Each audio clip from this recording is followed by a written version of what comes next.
الحمد لله نحمده ونستعينه ونستغفره ونؤمن به ونتوكل عليه ونعوذ بالله من شرور أنفسنا ومن سيئات أعمالنا من يهده الله فلا مضل له ومن يضلله فلا هادي له وأشهد أن لا إله إلا الله وحده لا شريك له وأشهد أن محمدا عبده ورسوله أما بعد. கண்ணியத்திற்குரிய எல்லாம் வல்ல அல்லாஹ் ஜல்ல ஷானஹு தஆலாவின் நல்லடியார்களே, அல்லாஹுடைய பேரொருளால் புனிதமிக்க ரமலான் மாதத்திலே திருக்குர்ஆனுடைய முதல் அத்தியாயமாக திகழ்கின்ற சூரத்துல் ஃபாத்திஹாவின் விளக்க உரையை நாம் அறிந்து வருகிறோம். அதில் இறுதியாக நம்ம அறிந்து வந்தது இய்யாக நஅபுது வ இய்யாக நஸ்தஈன், உன்னையே வணங்குகிறோம், உன்னிடமே உதவி தேடுகிறோம் என்று அல்லாஹ் ரப்பல் ஆலமீன் நம்மை ஒரு உறுதிமொழி தருமாறு கேட்கிறான். உன்னையே வணங்குகிறோம் என்ற உறுதிமொழி கொடுக்கக்கூடிய நாம் இறைவனை மாத்திரமே வணங்கக்கூடியவர்களாக இருக்க வேண்டும். இறைவனை மாத்திரமே வணங்கக்கூடியவர்களாக இருக்க வேண்டும் என்று சொன்னால், வணக்கம் என்றால் என்ன என்பதை சந்தேகத்திற்கு இடமில்லாத வகையில நாம அறிந்து வைத்திருக்க வேண்டும். அந்த வணக்கங்கள்ல தலையாய வணக்கம் என்பது துவா, பிரார்த்தனை. இதற்கான சான்றுகளை எல்லாம் கடந்த சில நாட்களாக நாம் அறிந்தோம். துவா என்பது பெரிய வணக்கம். அல்லாஹ்வை தவிர யாரிடத்தில் நம்ம துவா செய்தாலும் சரி, அவரை நம்ம வணங்கிய குற்றத்தை செய்தவர்களாக ஆகிவிடுவோம். துவா செஞ்சிடக்கூடாது. பிரார்த்தனை என்பது அல்லாஹ்விடத்தில் மாத்திரம்தான் இருக்கணும். அதே மாதிரி அல்லாஹ் செய்கிற எந்த ஒரு அருட்கொடைக்கும் அல்லாஹ்வுக்கு நன்றி செலுத்துறது ஒரு வணக்கம். அல்லாஹ்வை தவிர அதற்கான நன்றியை வேற யாருக்காவது செலுத்தணும் என்று சொன்னால் அப்ப நம்ம அவங்கள வணங்கினவங்கள ஆயிருவோம். அப்படிங்கிறதுக்கான சான்றுகளை நேற்று ஓரளவுக்கு பார்த்தோம். இதை அல்லாஹ் ஒவ்வொரு நியமத்தாக ஒவ்வொரு பாக்கியமாக சுட்டிக்காட்டி, இந்த பாக்கியத்துக்கு எனக்கு நீங்க நன்றி செலுத்துங்க, இந்த பாக்கியத்துக்கு எனக்கு நன்றி செலுத்துங்க என்று அல்லாஹ் எந்தெந்த பாக்கியங்களை எல்லாம் சொல்லுகிறான் என்பதையும் பார்த்தோம். அதன் தொடர்ச்சியாக அல்லாஹ் ரப்பல் ஆலமீன் சொல்லி காட்டுகிறான், ஒரு மனிதனுக்கு குழந்தை பிறக்கிறது, ஒரு தம்பதியருக்கு ஒரு ஆண் குழந்தையோ பெண் குழந்தையோ அல்லாஹ் கொடுத்து விட்டான். இந்த குழந்தை தரக்கூடிய ஆற்றல் அல்லாஹ்வுக்கு சொந்தமானது. குழந்தை கிடைச்சதற்காக வேண்டி அதற்கான நன்றியை வேற யாருக்காவது செலுத்த முடியுமா? என்ன செலுத்த முடியாது, அவங்க செலுத்திக் கொண்டிருக்கிறார்கள். அல்லாஹ் ரப்பல் ஆலமீன் 7வது அத்தியாயத்தில் 189வது வசனத்தில் சொல்கிறான், ஃபலம்மா அஸ்கலத்து தாவல்லாஹ ரப்பஹுமா, அவர்கள் அந்த பெண்ணு கர்ப்பமான பொழுது தங்கள் இறைவனிடத்திலே பிரார்த்தனை செய்கிறார்கள், லைன் ஆத்தைத்தனா சாலிகன், எங்களுக்கு ஒரு நல்ல சாலிகான குழந்தையை, நல்லொழுக்கமுள்ள ஒரு சந்ததியை கொடுத்தால் லனகூனன்ன மினஷ் ஷாக்கிரீன், உனக்கு நாங்கள் நன்றி செலுத்துவோம் என்று சொல்லுகிறார்கள். குழந்தையை கொடுத்தவன இணை வைக்க ஆரம்பிச்சிடுறாங்க அப்படின்னு சொல்லி அல்லாஹ் ரப்பல் ஆலமீன் 789லையும் 790லையும் சொல்லி காட்டுகிறான். இது ஒரு, அதாவது குழந்தைக்காக வேண்டி நம்ம இணைஞ்சிடக்கூடாது, நேர்ச்சி செய்யறது, அவங்களுக்காக வேண்டி வேற இடத்துல போய் கேட்கறது, இதெல்லாம் நம்ம செஞ்சோம்னா அவங்களை வணங்கினதாக ஆயிரும். அதே மாதிரி நேர்வழி, நம்ம நேரான பாதையில் நடக்கிறோம், ஒரு ஆள் மூலமாக நமக்கு நேர்வழி கிடைக்கிறது, ஒருவர் நமக்கு சரியான பாதையை சொல்லித் தர்றார், அதுக்கு தப்பான வழியில இருந்தோம், இந்த மாதிரி நேர்வழியை அல்லாஹ் தந்துட்டான்னு சொன்னா அந்த நேர்வழி செல்வதற்கான நன்றியை கூட அல்லாஹ்வுக்கு செலுத்தணுமே தவிர மனுஷனுக்கு செலுத்திடக்கூடாது. ஏன்னா மனிதன் நேர்வழியில செலுத்துறதுக்கு அதிகாரம் படைக்கல, சொல்லத்தான் நம்ம எல்லாம் அதிகாரம் படைச்சிருக்கிறோம். ஒரு மனிதன் இன்னொரு மனிதனுக்கு சொல்ல முடியுமே தவிர சொல்லுகிற செய்தியை இன்னொருவனுடைய உள்ளத்துல சேர்த்து வைக்க முடியுமான்னு கேட்டா அது முடியாது. நபிகள் நாயகம் ஸல்லல்லாஹு அலைஹி வஸல்லம் அவர்களே தங்களுடைய பெரிய தகப்பனார் அபூ தாலிப் போய் எவ்வளவு சொல்லி பார்த்தாங்க, அவங்க வாயிலிருந்து சொல்லி கூட அவருடைய உள்ளத்துல நுழையல. வாயை காதுல போட முடியுமே தவிர கல்புல போட முடியாது. மனிதனால் என்ன செய்ய முடியாது, யாருடைய கல்புலையும் போய் மெசேஜை பதிய வைக்க முடியாது. அதனால அல்லாஹ் என்ன சொல்றான்னு கேட்டா, நேர்வழியை பொறுத்த வரைக்கும் நமக்கு அல்லாஹ் ஒரு நேரான பாதையை கொடுத்துட்டான்னு சொன்னா, யா அல்லாஹ் இந்த நேரான பாதையை கொடுத்ததற்கான நன்றியை உனக்கு தெரிவிக்கிறேன்னு சொல்லணுமே தவிர நேரான வழி ஒரு மனுஷன் மூலமா நமக்கு கிடைச்சால் அதுக்கு நன்றியை அந்த மனுஷனுக்கு தெரிவிச்சிடக்கூடாது. தெரிவிச்சோம்னு சொன்னா இன்னமோ நேர்வழியில சேர்க்கிற அதிகாரம் அவர்கிட்ட இருக்கிற மாதிரி போயிடுது, அவர் வழங்கின குற்றமாயிரும். அல்லாஹ் இதையும் சொல்லி காட்டுகிறான். 285 சொல்றான், ஒலித்து கப்பிருல்லாஹ அலாமா ஹதாக்கும், உங்களுக்கு நேர்வழி காட்டியதற்காக அல்லாஹ்வை நீங்கள் பெருமைப்படுத்தி ஒல அல்லக்கும் தஸ்குரூன், அவனுக்கு நீங்கள் நன்றி செலுத்த வேண்டும். அல்லாஹ் உங்களுக்கு நேர்வழி காட்டினான்னு சொன்னா அவனை பெருமைப்படுத்தி நன்றியை அவனுக்கு உரித்தாக ஆக்க வேண்டும். அப்ப நேர்வழி காட்டுகிற அதிகாரம் அவனுக்கு உரியது, குழந்தை தர்ற அதிகாரம் அவனுக்குரியது, ரிஸ்க் தர்ற அதிகாரம் அவனுக்குரியது. இந்த மாதிரியான அவனுக்கு மாத்திரம் உரிய விஷயங்களை கண்ணால தெரியும் பொழுது அந்த நன்றியை அவனுக்கு தான் தெரிவிக்கணும். இதே கருத்தை நேர்வழிக்காக நன்றி செலுத்த வேண்டும் என்ற கருத்தை 5வது அத்தியாயம் 89வது வசனத்திலையும் அல்லாஹ் சொல்லி காட்டுகிறான். ஒரு நெருக்கடியான கட்டத்திலிருந்து அல்லாஹ் நம்மளை காப்பாத்திட்டான். ஒரு புயல் வருகிறது, அடிச்சு எல்லாம் விழுந்துரும் சொல்றாங்க. அல்லாஹ் நினைச்சுட்டா அது மழை போல வந்ததை பனி போல நீக்கின மாதிரி இல்லாம ஆகிட்டான்னு வைங்க. அந்த மாதிரி ஒரு பெரிய துன்பம் வருது, அந்த துன்பத்தை நம்ம இல்லாம அல்லாஹ் காப்பாத்திட்டான். இப்படி ஒரு துன்பம் அது அப்படியே பனி போல விலகிருமானால் அதற்கான நன்றியை நம்ம செலுத்த வேண்டிய இடம் அல்லாஹ் தான். இந்த நன்றியை கூட ஒரு ஆளுக்கு சொல்லிடக்கூடாதான். நபிகள் அல்லாஹ் ரப்பல் ஆலமீன் 6வது அத்தியாயத்தில் 63வது வசனத்தில் சொல்லி காட்டுகிறான். குல்மை யுஞ்சிக்கும் மின் லுலுமாத்தில் பர்ரி வல் பஹரி, நிலத்திலும் தரையிலும் கடலிலும் ஏற்படுகிற துன்பங்களில் இருந்து இருள்களில் இருந்து உங்களை காப்பவன் யார்? ததுஊனஹு தலர்ருவ ஹுபியா, அவனை பணிவாகவும் ரகசியமாகவும் பிரார்த்தனை செய்கிறீர்கள். லயின் அஞ்சானா மின் ஹாதிஹி லனகூனன்ன மினஷ் ஷாக்கிரீன், இதிலிருந்து அல்லாஹ் எங்களை காப்பாற்றி விட்டால் அவனுக்கு நாங்கள் நன்றி செலுத்தக்கூடியவர்களாக இருப்போம் என்று சொல்கிறீர்கள். காப்பாற்றணும்னு மீறீங்களே, வேற ஆளுக்கு நன்றி செலுத்துறீங்களே அல்லாஹ் அந்த கருத்துல கேட்கிறான். அப்போ ஒரு துன்பம், ஒரு கஷ்டம், ஒரு புயல், ஒரு வெள்ளம், ஒரு காலரா, ஒரு விபத்து, ஒரு கலவரம், ஏதோ ஒரு ஏற்படுகிறது. அதிலிருந்து அல்லாஹ் நம்ம காப்பாற்றப்பட்டுட்டோம். காப்பாற்றப்பட்டோம்னு சொன்னா காப்பாற்றணும் அல்லாஹ்னு விளைக்கணும். ஒரு மனுஷன் நம்ம கடல்ல மூழ்க போறோம், ஆத்துல மூழ்க போறோம், கையை போய் தூக்கி விடுறானா அதை கண்ணால பாக்குறோம். தூக்குனதுக்காக வேண்டி அவனுக்கு நன்றி செலுத்தலாமே தவிர இந்த மாதிரியான துன்பங்கள் வரும் பொழுது நம்மளை அறியாமல் இறைவன் புறத்திலிருந்து காப்பாற்றப்படுமையானால் அதுக்கான நன்றியை செலுத்துற அல்லாஹ்வுக்கு தான் செலுத்தணும். இதே கருத்தை 8வது அத்தியாயத்தில் 26வது வசனத்திலையும் அல்லாஹ் சொல்லி காட்டுகிறான்.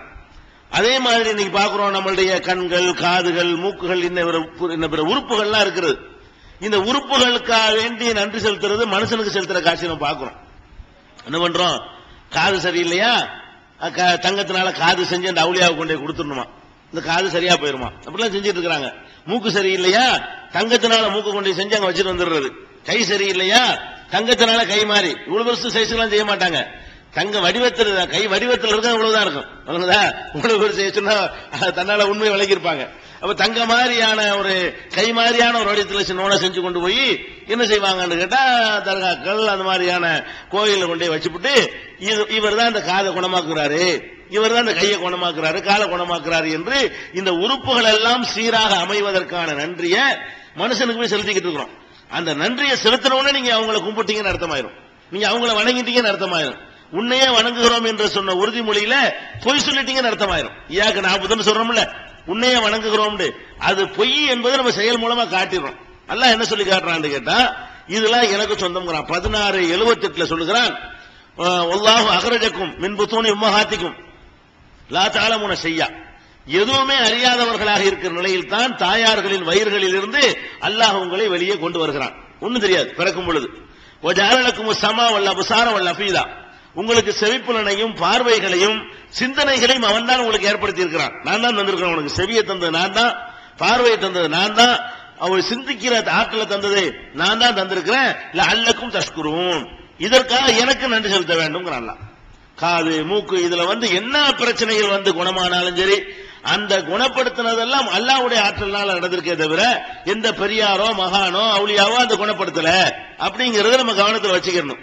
இதே கருத்து அல்லாஹ் 23:78 சொல்றான், வஹுவல்லதி அன்ஷஅலக்கும் ஸமா வல் அப்சார வல் அஃபீதா, அவன் தான் செவிப்புலனையும் பார்வைகளையும் சிந்தனைகளையும் உங்களுக்காக உற்பத்தி செய்து தந்திருக்கிறான். கலீலம்மா தஷ்குரூன், குறைவாக நீங்கள் நன்றி செலுத்துகிறீர்களே.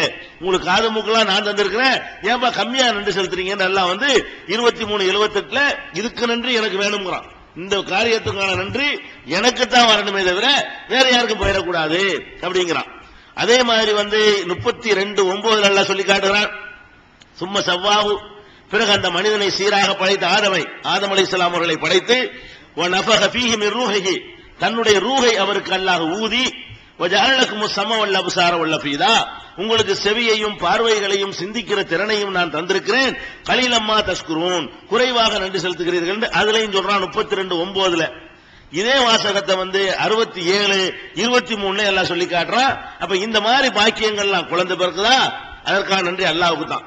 குழந்தை இல்லாமல் இருந்தவர்கள் குழந்தை உருவாகி விட்டதா, அதற்கான நன்றி அல்லாஹ்வுக்கு தான் சொந்தமாக்கணும்.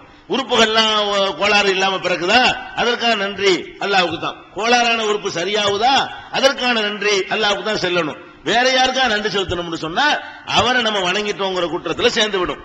அதே மாதிரி மழை அல்லாஹ் இறக்குறான், மழை இறக்குறதுக்கான ஆற்றல் எனக்குரியதுங்கிறான் அல்லாஹ், அதுக்கு எனக்கு தான் நன்றி வரணும்ங்கிறான். 30, 46, 56, 70 அழகா கேட்கிறான். அஃபராய்துமுல் மா அல்லதி தஷ்ரபூன், நீங்கள் குடிக்கிற நீரை பற்றி சிந்தித்து பார்த்தீர்களா? அன்தும் அன்சல்துமுஹு மினல் முஸ்னி அம் நஹ்னுல் முன்சிலூன், மேகத்திலிருந்து அதை நீங்கள் இறக்கிறீர்களா நாங்கள் இறக்குறோமா? உலவு நஸாவு ஜஅல்நாஹு உஜாஜன், நாம் நினைத்திருந்தால் அதை உப்பாக மாற்றியிருப்போம். ஃபலவுலா தஷ்குரூன், நன்றி செலுத்த மாட்டீர்களா? தண்ணி குடிக்கிறீங்கல்ல, அதுக்கு எப்ப நன்றி செலுத்த போறீங்க? யாருக்கு செலுத்த போறீங்க? எனக்கு செலுத்த மாட்டீர்களா அப்படின்னு அல்லாஹ் ரப்பல் ஆலமீன் கேட்கிறான். அதனால இந்த மாதிரியான காரியங்களுக்கு கூட நம்ம அல்லாஹ்வுக்கு தான் நன்றி செலுத்த வேண்டும் என்று பார்க்கிறோம். இதே மாதிரி இந்த நன்றி செலுத்துற விஷயங்கள்ல இது நன்றி அல்லாஹ்வுக்கு செலுத்து விளங்கிட்டோம். பொதுவா நன்றி என்பது மனிதன் நமக்கு நேரடியாக சம்பந்தப்பட்டு ஒரு உதவி செய்தானேயானால் அப்ப மனிதனுக்கு நன்றி செலுத்தலாம். நேரடியாக அவன் சம்பந்தப்பட்டு தெரியணும். நான் உங்களுக்கு 1000 ரூபாய் கையை கண்ணால நீங்க பாக்குற மாதிரி தர்றேன்னு சொன்னா எனக்கு நீங்க நன்றி செலுத்தணும். நீங்க எனக்கு தர்றீங்கன்னு சொன்னா கண்ணால தெரியுதுல நீங்க தர்றது, கையை நீட்டுறீங்க, நான் கையை நீட்டி வாங்குறேன்.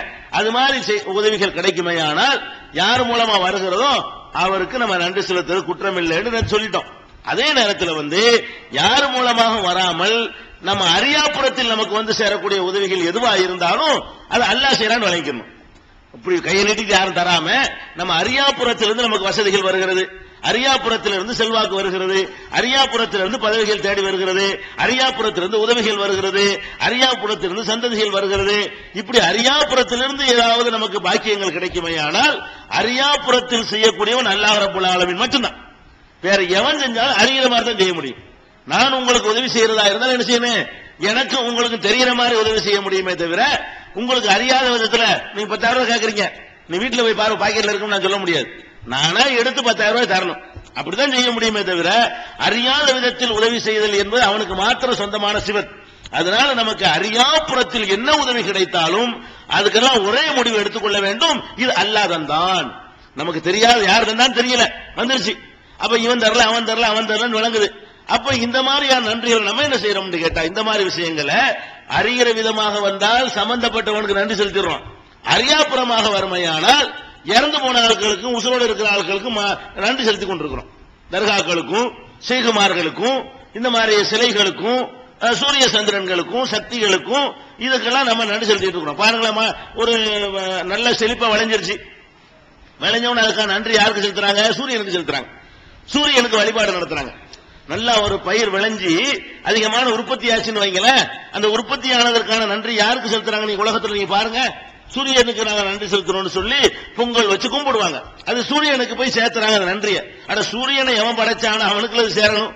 சூரியன்கிற ஒரு பொருள், அதுக்கு நன்றியை வாங்குறதுக்குரிய எதுவுமே அதுக்கு இல்ல, சிந்தனை இல்ல, அறிவு கிடையாது, சூரியனுக்கு ஒண்ணுமே விளங்காது. சூரியன் நம்முடைய நன்றியை ஏற்றுக்கொள்ளுமா?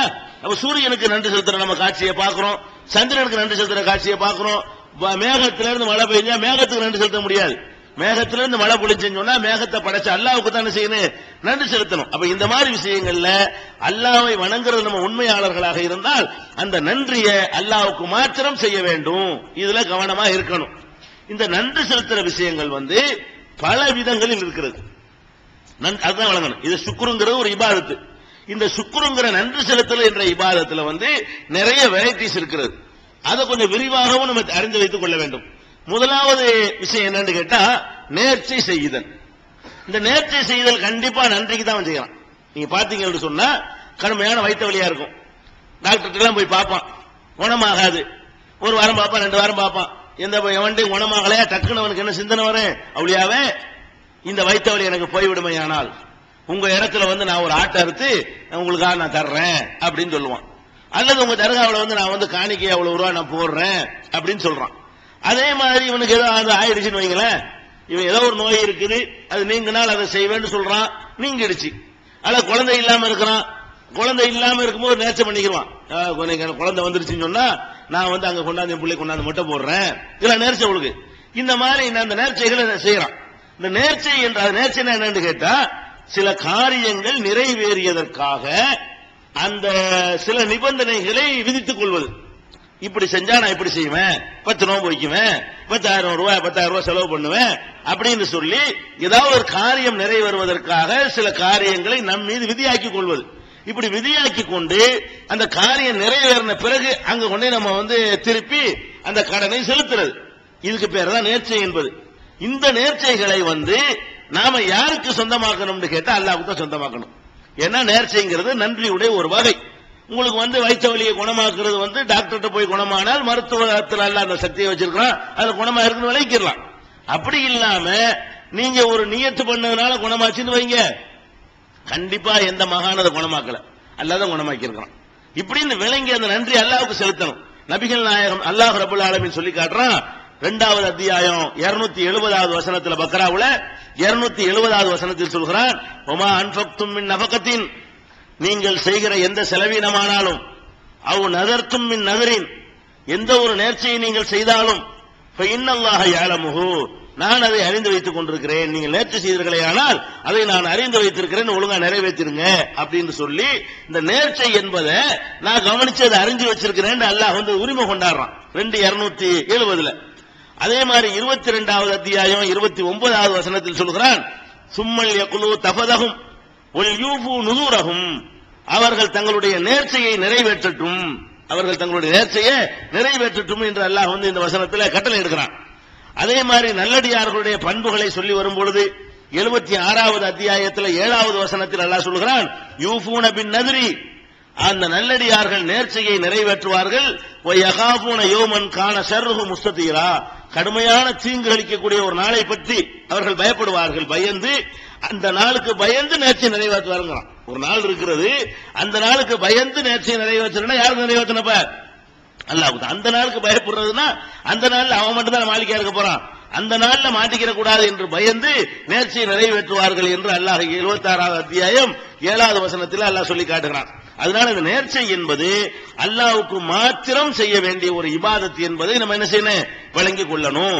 நபிகள் நாயகம் ஸல்லல்லாஹு அலைஹி வஸல்லம் அவர்கள் சொல்கிறார்கள், மன் நதர அய்யுதி அல்லாஹ், அல்லாஹ்வுக்கு கட்டுப்படுவதாக ஒருவர் நேர்ச்சை செய்வாரேயானால் ஃபல் யுதிஹு, அல்லாஹ்வுக்கு கட்டுப்பட விடட்டும். ஒமன் நதர யாசியஹு, அல்லாஹ்வுக்கு மாறு செய்வதாக ஒருவர் நேர்ச்சை செய்வாரேயானால் ஃபலா யுஸிஹி, அவனுக்கு மாறு செய்து விட வேண்டாம். அல்லாஹ்வுக்கு கட்டுப்படுற விஷயமாக நேர்ச்சை செஞ்சீங்கன்னா அதை நிறைவேற்றுங்க. அல்லாஹ்வுக்கு மாறு செய்த விஷயமாக நீங்க ஏற்கனவே நேர்ச்சை செஞ்சிருந்தீர்களே ஆனால் அதை நிறைவேற்றாதீங்க என்று நபிகள் நாயகம் ஸல்லல்லாஹு அலைஹி வஸல்லம் சொன்னதாக புகாரியில 6696 6700 ஆகிய ஹதீசுகளை நம்ம பார்க்கிறோம். அப்ப என்ன பிரச்சனைன்னு கேட்டா, எந்த ஒரு நேர்ச்சை செய்வதாக இருந்தாலும் அந்த நேர்ச்சையை அல்லாஹ்வுக்கு சொந்தமாக்கணும். நம்ம ஏற்கனவே அறியாமை காலத்துல, விளங்கால கட்டத்துல அல்லாஹ்வுக்கு தான் நேர்ச்சை செய்யணும் என்ற சட்டம் தெரியாத நேரத்துல, நமக்கு தவறான மார்க்கம் போதிக்கப்பட்ட ஒரு நேரத்தில் நேர்ச்சை பண்ணிவிட்டோம். என்ன பண்ணிட்டோம், என் பிள்ளைக்கு உடம்பு சரியில்லை, சரியாயிடுச்சுன்னு சொன்னா நான் நடந்தே அங்க உன் நேர்ச்சியை நிறைவேற்றுறேன், தர்காவுக்கு வர்றேன் ஒருத்தர் நேர்ச்சை பண்ணிக்கிட்டாரு. அல்லது என்ன பண்றாரு, உங்க இடத்துல ஒரு ஆட்டை அறுத்து நான் ஏழைகளுக்கு உணவு கொடுப்பேன் அப்படின்னு நேர்ச்சை பண்ணிட்டாரு. அல்ல தங்கத்தினாலே கையை மூக்கு கொண்டாந்து செஞ்சு உங்களுக்கு தருவேன், தர்காவில் கொண்டாந்து வைக்குவேன், இப்படி நேர்ச்சை பண்ணிட்டாரு. அந்த மாதிரி நேர்ச்சை பண்ணாரையானால் அதுக்கு மார்க்கத்தில் அனுமதி இருக்கான்னு பார்க்கணும். அனுமதி இருக்குதா இல்ல, அல்லாஹ் யாருக்கும் செய்யக்கூடாது. அப்ப உடனே முராகச்சணும், அது நேர்ச்சை இல்லை, இவர் நேர்ச்சை கிடையாது, அது நிறைவேற்ற தேவையில்லை. அல்லாஹ்வை தவிர யாருக்காவது நேர்ச்சை செய்வதாக நம்ம செய்வதாக நேர்ச்சை செஞ்சிருந்தோம் சொன்னா அதுக்கு பேர் நேர்ச்சை இல்லை, அது அல்லாஹ்வுக்கு மாறு செய்யற காரியம், அதை நிறைவேற்றக்கூடாது. அல்லாஹ்வுக்கு செய்யற காரியத்துல கூட சில விஷயங்கள்ல தப்பா செய்யும்போது ரசூல் ஸல்லல்லாஹு அலைஹி வஸல்லம் கண்டிக்கிறாங்க. ஒரு நாள் ரசூல் ஸல்லல்லாஹு அலைஹி வஸல்லம் இந்த மாதிரி பிரச்சாரம் பண்ணிட்டு இருக்காங்க, சொற்பொழிவு பிரச்சாரம் பண்ணி கொண்டிருக்கும் பொழுது வெளியில ஒரு நிக்கிறார், வெளியில உள்ள வராம வெளியில நிக்கிறார், வெயில், உச்சி வெயில், பகல் நேரத்தில் அனைவரும் ஜும்மாவா இருக்கலாம். இந்த சொற்பொழிவு என்பது உரை நிகழ்த்தி கொண்டிருக்கக்கூடிய நேரத்தில் அவர் மாத்திரம் வெயில நின்று கொண்டிருக்கிறார். அப்ப நபிகள் நாயகம் ஸல்லல்லாஹு அலைஹி வஸல்லம் பாக்குறாங்க, ஒரு பர்பஸா வேணும்னு நிக்கிறாருன்னு தெரியுது, ஏதோ தற்செயலா நிக்கல, அவரு நிக்கணும்னு நிக்கிறது நல்லா விளங்கி போச்சு. அப்ப இருந்த மக்கள் எல்லாம் கேட்கிறாங்க, அந்த ஆளு ஏன் நிக்கிறாரு அப்படின்னு கேட்கிறாங்க. அப்ப மக்கள் எல்லாம் சொல்றாங்க, அவருக்கு பேர் அபு இஸ்ராயில் அவருடைய பேரு, அவர் ஒரு நேர்ச்சை பண்ணிவிட்டாரு. என்ன நேர்ச்சை பண்ணிட்டாருன்னு சொன்னா, அதாவது நின்றுகிட்டே இருக்க நேர்ச்சை பண்ணிட்டாரு. அவர் நேர்ச்சை என்ன, நின்று கொண்டே இருப்பது, அதுவும் வெயில்ல நிற்பது என்று நேர்ச்சை பண்ணிருக்காராம். நிக்கிறது ஒரு நேர்ச்சை. ரெண்டாவது என்னன்னு கேட்டா, வெயில் இருந்தா வெயில் தான், இன்னைக்கு பூரா வெயில்ல நிக்கிற முடிவு பண்ணிட்டார். அவர் என்ன முடிவு பண்ணிட்டாருன்னு கேட்டா, ஒரு நாளைக்கு ஃபுல்லா வெயில்ல நிக்கிறேன்னு ஒரு நேர்ச்சை பண்ணிவிட்டார். அதனால நிக்கவும் செய்யறாரு, அது வெயில் படுற மாதிரி இடத்துல வர நிக்கிறாரு, உள்ள வந்து நின்றுலாம், உள்ள நின்றவன வெயில் போடாத, பந்தல் போட்டிருப்பாங்களா பள்ளிவாசல்ல, அதனால என்ன பண்றாருன்னு கேட்டா வெயிலும் படணும் நிக்கவும் செய்யணும் அப்படின்னு அங்க வந்து என்ன செய்யறாரு, நிக்கிறாரு. அதோட என்னன்னு கேட்டா யார்கிட்ட பேச மாட்டேங்கிறாரு, நிக்கிறாருல. யாராவது கேட்டாங்கன்னா அப்படி வாயினால் சைகை செய்யறாரு. என்னன்னா அவர் வந்து பேசக்கூடாதுன்னு நேர்ச்சி பண்ணிக்கிட்டாங்க. நேர்ச்சியில் ஒரு விஷயம் என்னது, நான் பேசவும் மாட்டேன் நேர்ச்சி பண்றாரு. பேச மாட்டேன், வெயில் படணும் என் மேல நிழல் அனுபவிக்க மாட்டேன், நிக்குவேன் அப்படின்னு சொல்லி பிளஸ் நோம்பு வைக்கிறார். பிளஸ் என்ன செய்யறாரு, நேர்ச்சியில 4 நேர்ச்சி செய்யறாரு. 4 நேர்ச்சியில் என்னன்னா ஒரு நோம்பு ஒண்ணு வச்சிருக்கிறாரு. இன்னைக்கு நோம்பு ஏதோ ஒரு காரியம் நிறைய இருக்கும் போல இருக்கு, இது அல்லாஹ் தான் செய்யறாரு. ஆனா இந்த காரியங்கள் எதுவுமே அவுலியாவுக்கோ மகானுக்கோ கலவைக்கோ குதிரைக்கோ அவர் செய்யல, அவர் அல்லாஹ்வுக்கு தான் செய்யறாரு. அல்லாஹ்வுக்காக நான் நோன்பு வைக்குவேன், அல்லாஹ்வுக்காக யார்கிட்ட நான் பேச மாட்டேன், அல்லாஹ்வுக்காக வெயில் தான் என் மேல நிழல் அனுபவிக்க மாட்டேன், அல்லாஹ்வுக்காக நிற்பேன் அப்படின்னு சொல்லி அவர் நேர்ச்சை பண்ணிட்டாருன்னு இந்த மக்கள் விளக்குறாங்க ரசூல் ஸல்லல்லாஹு அலைஹி வஸல்லம் அவங்கள்ட்ட. அப்ப ரசூல் ஸல்லல்லாஹு அலைஹி வஸல்லம் சொல்றாங்க, முதல்ல அந்த ஆளை வந்து உள்ள வந்து உட்கார சொல்லு. ரசூல் ஸல்லல்லாஹு சொல்றாங்க, முதல்ல அந்த ஆளை என்ன செய்யுங்க, வெயில விட்டு தாண்டி நிழல்ல வந்து உட்கார சொல்லுங்க. அதே நேரத்தில் வந்து அவரை பேச சொல்லுங்க. என்ன பேச மாட்டேன்னு ஒரு நேரத்தை அது வணக்கமா, முதல்ல வந்து பேச சொல்லு. நோம்பு வைக்கிறாருன்னு சொல்றீங்கல்ல, கொல்லி திம்ம சவம் நோம்பை மட்டும் முழுமைப்படுத்தட்டும். அது நோம்பு என்பது இபாதத். அவர் செஞ்ச 4 காரியத்துல ஒரு காரியம் தான் வணக்கத்தில் சேருது. நோன்பு என்பது வணக்கம். பேசாமல் இருப்பது ஒரு வணக்கம் கிடையாது. வெயிலே நிக்கிறது ஒரு வணக்கம் கிடையாது. வெயில் படுற மாதிரி நிழல் அனுபவிக்காம இருப்பது ஒரு வணக்கமா கிடையாது. ஒரு ஆள் தொழுகிறாரு, வெயில் என்று ஒருத்தர் தொழுகிறாரு, ஒருத்தர் நிழல்ல வந்து தொழுகிறாரு, அவர் கூட நன்மை கிடைக்குமா? தான் கிடைக்கும். நிழல் இருக்குமா, ஏன்டா வெயில வைத்தல கேட்பான். நிழல் ஒண்ணு இல்ல, வெயிலா இருக்கு, அதை காரணம் காட்டின்னு சொல்லாம இருக்க கூடாது. ஒரு விஷயம், ஒரு அழகான நிழல் இருக்கிறது, வெயில் அடிக்கிறது, வேணும்னு ஒரு தேர்ந்தெடுக்கலாம். அப்படி நம்ம இந்த நிழலை விட வெயில் நின்று நம்ம கஷ்டப்படுவோம், அப்படி தொழுவோம்னு சொல்லி தொழுதான்னு சொன்னா அது அல்லாஹ் சந்தோஷப்பட மாட்டான். அது வேற வேற மார்க்கங்கள்ல அவங்களை வேதனைப்படுத்திக் கொள்வதில் கடவுள் சந்தோஷப்படலாம். நாக குத்திக்கிடுவாங்க, மூக்கு குத்திக்கிடுவாங்க, அதெல்லாம் அவங்களுக்கு தொங்குவாங்க, அதெல்லாம் வேற மார்க்கங்கள் அதுக்கு அனுமதி இருக்கலாம். இஸ்லாத்தை பொறுத்த வரைக்கும் இறைவனின் பெயரால் இந்த மாதிரி கிறுக்குத்தனம் பண்ணுவதையெல்லாம் இஸ்லாம் அனுமதிக்காது. அல்லாஹ் அப்படி சொல்றாங்க, இன்னல்லாஹ லகனியுன் அன் தஅதீபி ஹாதா நஃப்ஸஹு, இந்த மனுஷன் தன்னைத்தானே வேதனைப்படுத்திக் கொள்வது அல்லாஹ்வுக்கு தேவையில்லைங்கிறாங்க. ரசூல் ஸல்லல்லாஹு காரணம் சொல்றாங்க, இந்த ஆளு தன்னைத்தானே வேதனைப்படுத்திக்கிறார்ல, அது அல்லாஹ்வுக்கு தேவையில்லை. இப்ப நோம்பு வேதனை நினைக்க கூடாது. நோம்பு வச்சாரு பாருங்க, நோம்புங்கிற பெரிய வேதனை எல்லாம் கிடையாது. ஏன் வேதனை கிடையாதுன்னா, நோம்பு வைக்கிற காலத்திலையும் நம்ம அதே தான் சாப்பிடுறோம். டைம் தான் மாறுது, என்னத்து வேதனைப்படுத்துறீங்க? ராத்திரில சாப்பிடாம இருப்பீங்க, பகல்ல சாப்பிடாம இருப்பீங்க, அவ்வளவுதானுங்க. என்ன நோம்புல என்ன பெரிய கஷ்டப்படுறீங்க? ராத்திரி 8 மணி படுக்கிறீங்க, 10 மணி படுக்கிறீங்க, காலைல எந்திரிக்கிறீங்க, ராத்திரி சோறு திண்டா இருந்தீங்க. அப்ப ஒரு 12 மணி நேரம் சாப்பிடாமல் இருப்பது வந்து மனுஷனுக்கு இயற்கையாக உள்ள விஷயம் தான், ஒரு ஆச்சரியமான விஷயம்லாம் கிடையாது. நம்ம நோம்பு காலத்தில் என்ன பண்றோம்னா, நம்ம அதாப்படுத்திக்கல, டயத்தை மாத்திக்கிறோம். ராத்திரில பகல் சாப்பாடு என்ன செய்யறோம், ஒரு 3 மணிக்கு சாப்பிட்டுக்கிறோம். வணங்குதா? ராத்திரி சாப்பாடை ராத்திரி கரெக்டா சாப்பிட்டு போறோம். அது என்ன செய்யறோம், ஒரு 3 மணிக்கு ஒரு நோம்பு திறந்துட்டு ஒரு சாப்பாடு, அதுக்கப்புறம் தொழுது எடுத்துட்டு போய் ஒரு வெட்டு வெட்டிக்கலாம் இல்லையா, அது ஒரு சாப்பாடு. அப்புறம் 3 மணி 4 மணிக்கு எந்திரிச்சு அது ஒரு சாப்பாடு. அதுவும் என்ன சாப்பாடு, மற்ற நாளை விட கூடுதலான சாப்பாடு. மற்ற நாள்ல சாப்பிடுறதை விட வகை வகையா ருசி, கரிசி பொறுக்கி பல மாதிரி சாப்பிடுறோமா இல்லையா, அந்த மாதிரி சாப்பிடுறதுனால நோம்பு என்பது அதாபுன்னு நீங்க நினைச்சிடக்கூடாது. இன்னும் கஷ்டப்பட்டு நோம்பு கஷ்டம் தானே, அது எப்படி நோம்பு மட்டும் ஒருத்தர் வைக்கலாமா, அல்லாஹ்வுக்காக நேர்ச்சி பண்ணலாமான்னா, நோம்பு என்பதுல என்ன நடக்குதுன்னு கேட்டா டைம் சேஞ்ச் ஆகுது. அட ஒரு நாளைக்கு பகலை இரவாக்கி இரவு பகலாக்கப்பா, அதே அளவு தின்னு, அதோட ஜாஸ்தி ஒன்னா தின்னு, நீ ராத்திரி பூரா சாப்பிடாம இருக்கிறது பகல் பூரா சாப்பிடாம இரு. இதுதான் இஸ்லாம் சொல்றதை தவிர இது ஒரு பெரிய அதாப் இல்லை. நோம்பு தான் அதாப்ன்ற கூடாது. ரொம்ப அறிவுபூர்வமான இஸ்லாம் என்ன பண்ணிருக்கு, 30 நாளைக்கு அறவே சாப்பிடக்கூடாதுன்னு சொல்லி இருந்தான்னா அது நீங்க அந்த கேள்வி எல்லாம் கேட்கலாம். அதனால நமக்கு எந்த ஒரு பாதிப்பும் வரவும் இல்லை. நோம்பு காலத்து நோம்புனால ஏதாவது பாதிப்பு இருக்குதா? ஒண்ணுமே இல்லை. அதோட நல்ல சுறுசுறுப்பா தான் இருக்கிறோம், எந்த ஒரு டயர்டும் வர்றது இல்லை. என்னன்னா அந்த பசியை உணர்றோம், முடிச்சுட்டு இருக்கிறதுனால, ராத்திரில வந்து உணர்றது இல்லை, தூங்குறதுனால அதை உணர முடியறது இல்லை. பகலா இருக்கும்போது என்ன செய்வோம், உணர்வோம். தாகம் அடிச்சாலும் உணர முடியாது, தூங்கிட்டே இருப்போம், அதை உணர முடியறது இல்லை. முடிச்சுட்டு இருக்கனால என்ன செய்வோம், சில நேரங்கள் அதை உணர்வோம். இந்த உணர்வை கட்டுப்படுத்துறோம். இது ஒண்ணுதானே தவிர உடம்புக்கு கிடைக்கிற சக்திகள்ல ஏதாவது குறை ஏற்படாது. உடம்புக்கு என்னென்ன சக்திகள் நமக்கு சேர வேண்டி இருக்கிறதோ அதையெல்லாம் நீங்க இரவுல சாப்பிடுறதுனால பகல்ல சாப்பிடுற மாதிரியே கிடைச்சு போயிடும். அதனால ரசூல் ஸல்லல்லாஹு அலைஹி வஸல்லம் வந்து அதெல்லாம் கிறுக்குத்தனம்ட்டாங்க. இதை மட்டும் வேற சொல்றாங்க. எதுக்கு கிறுக்குத்தனம்? பேசாம இருக்க மாட்டேன், இதுக்கு பேரு நேர்ச்சை கிடையாது. நின்றுகிட்டே இருப்பேன், இதுக்கு நேர்ச்சை கிடையாது. அல்லது வந்து நான் வந்து வெயிலேயே நிற்பேன், இதுக்கு பேர் நேர்ச்சை கிடையாது. இந்த மாதிரி எல்லாம் அதுதான் ரசூல் ஸல்லல்லாஹு அலைஹி வஸல்லம் சொல்றாங்க, எவன் ஒருத்தன் அல்லாஹ்வுக்கு கட்டுப்படுற மாதிரி நேர்ச்சை செய்கிறானோ அதை நிறைவேற்றட்டும், எவன் ஒருத்தன் அல்லாஹ்வுக்கு மாறு செய்யற மாதிரி நேர்ச்சி செய்யறானோ அதை நிறைவேற்றாமல் இருக்கட்டும்ங்கறாங்க. இந்த அபு இஸ்ராயலுடைய சம்பவம் வந்து புகாரி முஸ்லிம் உள்பட நூல்ல இருக்கிறது. நம்பர் குறிக்காம வந்திருக்கிறான். வழங்க நாளைக்கு சொல்லிக்கிறேன். நம்பர் குறிக்கல. அப்ப புகாரி முஸ்லிம் உள்பட ஏராளமான நூல்கள்ல இந்த ஆள் நேர்ச்சை பண்ணாரு இல்லையா, இவருடைய நேர்ச்சையை வந்து ரசூல் ஸல்லல்லாஹு அலைஹி வஸல்லம் கண்டிக்கிறாங்க. அது இடம்பெற்றிருக்கிறது. இதை விட முக்கியமான விஷயம், அந்த நேர்ச்சை சம்பந்தமா கவனமா இருக்கிற விஷயம் என்னன்னு கேட்டா, நபிகள் நாயகம் ஸல்லல்லாஹு அலைஹி வஸல்லம் ஒரு காலத்துல ஒருவர் வந்து நேர்ச்சை பண்றாரு. யார்? சாபித் இப்னு லஹாக் என்ற நபித்தோழர் அறிவிக்கிறாரு. அபூதாவுல இருக்கக்கூடிய ஹதீஸ், ஆதாரபூர்வமான ஹதீஸ், 2881வது ஹதீஸ். அதுல என்ன அவர் என்ன செய்யறாருன்னு கேட்டா, அல்லாஹ்வுக்கு தான் நேர்ச்சை பண்றாரு. அவர் நேர்ச்சை பண்றாரு. எப்படி நேர்ச்சை செய்யறாருன்னு கேட்டா, இஸ்லாத்தை ஏற்றுக்கொள்வதற்கு முந்தைய நேர்ச்சை பண்றாரு. அந்த மனிதர் வந்து இஸ்லாத்தை ஏற்றுக்கொள்வதற்கு முன்னாடியே ஏதோ ஒரு காரியம் நிறைவேறுச்சுன்னு சொன்னா, புவானான்னு ஒரு இடம் இருக்கிறது அங்க மதீனாவுக்கு பக்கத்துல. அந்த இடத்தை அவர் குறிப்பிட்டு, எனக்கு ஒரு அந்த காரியம் நிறைவேறுமையானால் புவானா என்ற இடத்தில் வைத்து நான் ஒரு ஒட்டகத்தை அறுத்து அல்லாஹ்வுக்காக தர்மம் செய்வேன் அப்படி நேர்ச்சை பண்ணிட்டார். அதாவது அல்லாஹ்வுக்கு தான் அறுக்க போறாரு ஒட்டகத்தை, வேற யாருக்கு அறுக்கல. ஆனா என்ன பண்றாருன்னு கேட்டா, அறுக்கிற இடம் வந்து புவானான்னு குறிப்பிடுறாரு. நான் வந்து இப்ப நம்மளே சொல்லலாம்ல, எனக்கு அல்லாஹ் நிறைய ரிஸ்க் தந்தான்னு சொன்னா, நான் வந்து மதுரையில உள்ள ஆட்களுக்கு நான் வந்து சோறாய் கொடுப்பேன்னு ஒருத்தர் நேர்ச்சை பண்றான். இது ஒண்ணு குற்றம் வராது. அல்லது ஊர்ல ஏழையான ஒரு ஊரை தேர்ந்தெடுத்து, இந்த ஊர் ரொம்ப ஏழ்மையான மக்களா இருக்கிறாங்க, அந்த ஊர் மக்களுக்கு நான் சோறு போடுவேன் அப்படின்னு ஒருத்தர் நேர்ச்சை பண்ணான்னு சொன்னா, அது மார்க்கத்துல குற்றம் இல்லை. நம்ம வசதியான ஊர்ல இருப்போம், ஒரு காயல்பட்டினம், கீழக்கரை, இந்த மாதிரி வசதியான ஊர்கள், அதிராம்பட்டினம் இவங்க இருக்கிறாங்கன்னு வைங்களேன், இவங்க நேர்ச்சை செய்யும்போது நான் மேலப்பாளைய மக்களுக்கு சோறாய் கொடுப்பேன்னு சொல்லலாம். ஏன்னா அவங்க ஊர்ல கொடுத்தா எல்லாம் வசதியானவங்களா இருப்பாங்க.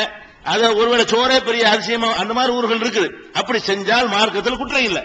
இவர் என்ன பண்றாருன்னு கேட்டா, ஒட்டகத்தை அறுத்து தர்மம் செய்வன் நேர்ச்சை பண்றாரு. ஆனா என்ன சரத்து வச்சுக்கிட்டாருன்னு சொன்னா, புவானா என்ற இடத்துல வந்து நான் அறுப்பேன், அந்த இடத்துல வச்சு அறுப்பேன்னு சொல்றாரு. அப்ப வந்து என்ன செய்யறாருன்னு கேட்டா, ரசூலுல்லாஹ் சொல்றாரு, இஸ்லாத்தை வந்துட்டாரு. இஸ்லாத்துல இல்லாத காலத்துல அல்லாஹ் நேர்ச்சை பண்ணிருக்காரு. அது பாராட்ட வேண்டிய விஷயம். வந்து என்ன பண்றாருன்னு கேட்டா, நான் வந்து இந்த புவானா என்ற இடத்துல ஒரு ஒட்டகத்தை அறுப்பதாக நேர்ச்சை செய்து விட்டேன் அப்படிங்கிறாரு. ரசூல் ஸல்லல்லாஹு அலைஹி வஸல்லம் உடனே அருன்னு சொல்லல. ரொம்ப கவனமா இருப்பாங்க ரசூல் ஸல்லல்லாஹு அலைஹி வஸல்லம், ஏமாத்திட்டு விட மாட்டாங்க. உடனே அவங்க கேட்கறாங்க, இதுல புவானான்னு ஒரு குறிப்பிட்ட இடத்தை குறிப்பிடுறாங்க, என்ன விஷயம் இருக்குமே இதுல அப்படின்னு கேட்கறாங்க. ஹல்கான பிஹா வஸனுன் மின் அவ்சானில் ஜாஹிலிய்யத் யுபது.